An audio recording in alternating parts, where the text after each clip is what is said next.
ज्योतिर्लिंग म्हणजे काय याचा पहिले विचार करूया. ज्योती याचा अर्थ प्रकाश, म्हणजे प्रकाशालाच आपण ज्योती असा शब्द वापरतो. संस्कृतमध्ये त्याचा अर्थ तसाच होतो. आणि लिंग म्हणजे एखाद्या विशिष्ट देवतेचं चिन्ह. एखाद्या विशिष्ट देवतेच्या चिन्हाला लिंग असा शब्द आलेला बघायला मिळतो आपल्याला. तर ज्योती म्हणजे प्रकाशाचं चिन्ह या अर्थाने पण आपल्याला ज्योतिर्लिंगाकडे बघता येतं. तर एकंदरीत आपल्या पूर्ण भारतामध्ये 108 ज्योतिर्लिंग आहेत. सगळी ज्योतिर्लिंग 108 आहेत, पण त्यातली मुख्य जी ज्योतिर्लिंग आहेत ती 12 आहेत.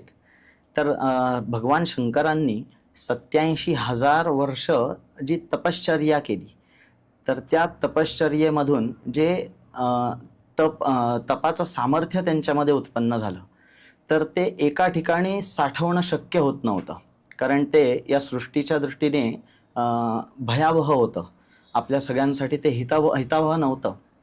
म्हणून भगवान शंकरांनी जे तपश्चर्येच्या माध्यमातून जे तपस्तेज तयार केलेलं होतं, तर ते त्यांनी एकंदरीत 12 ठिकाणी विभागलेलं आहे.